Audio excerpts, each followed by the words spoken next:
I don't believe that America, that the United States was acknowledged for helping China to gain its freedom. Sir, on Russia and China, you, sir, can we ask about, we saw a dramatic picture where we saw the leaders of Russia and North Korea and China together, the first time the leaders of those three countries have been together in this sort of show of solidarity. You said that they're conspiring against the United States. What do you think they're conspiring to do? And given this, is it reason why you should slap or would consider slapping secondary sanctions on Russia if they're conspiring against the U.S. now? Well, I've already done that with regard to India, and we're doing it with regard to other things. And I put out a truth last night. You saw that. And I was the one that brought it up. I said they're only doing this. They're looking to, when they did what they did, I thought it was a beautiful ceremony. I thought it was very, very impressive. But I understood the reason they were doing it, and they were hoping I was watching, and I was watching.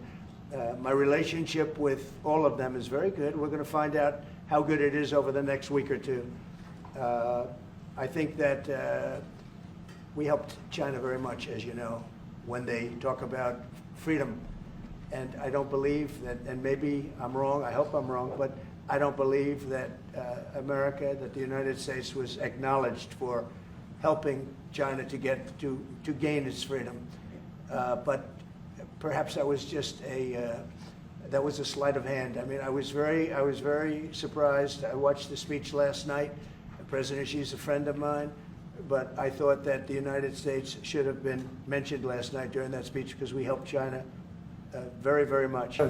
You've expressed many times your frustration and disappointment with Putin, but there's no action since you took your office. How do you know there's no? How do you know there's no action? Really? Wait. Who are you with? I'm with Polish radio. Okay. How do you know there's no action? Would you say that putting secondary sanctions on India, the largest purchaser outside of China, they're almost equal? Would you say there was no action? That cost hundreds of billions of dollars to Russia. You call that no action? And I haven't done phase 2 yet or phase 3. But when you say there's no action, I think you ought to get yourself a new job, because if you remember, 2 weeks ago I said, if India buys, India's got big problems, and that's what happened. So don't tell me about that. Would you say there was no action?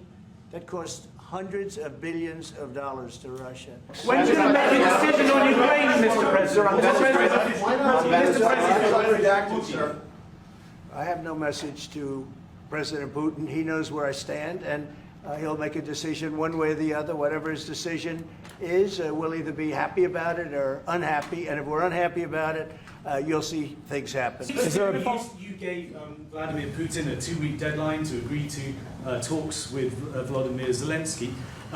That deadline is now nearly approached. Can you give us any indication of when you will make a decision? Well, I'm having a conversation with him very shortly, and I'll know pretty much what we're going to be doing. We've taken very strong action, as you know, and in other ways we've taken very strong action. But I'll be speaking to him over the next few days, and we're going to see. With who, sir? I'm going to know exactly what's happening. But I'm not happy with all the people. You got 7,819 people killed last week. Russian soldiers and Ukraine soldiers, right?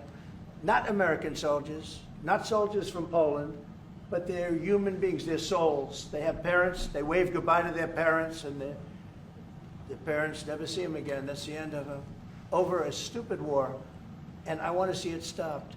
Now, we have stopped the money. We send weapons to NATO, they pay full price. We don't, Biden spent $350 billion so stupidly. And it was one of the reasons that this whole thing happened.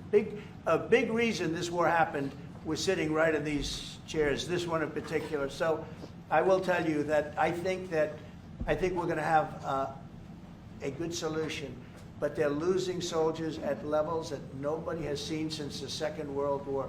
This is the worst conflict, and it's just going on and on. It's one's defense, one's offense. The offense moves a little bit, just a little bit. You take a look, they move inches. They're dropping bombs and killing everybody. The whole thing is not since the Second World War has there been anything even close to this. And they're not soldiers from my country. This is my country. but I have a power to end things. That's why I was able to end 7 other wars. Sometimes you never know with war. You know, war is a very interesting thing. You never know with war. War is complex and dangerous, and what a mess, what a bloody mess. If you like this video, then like, share and subscribe to Mirror Now.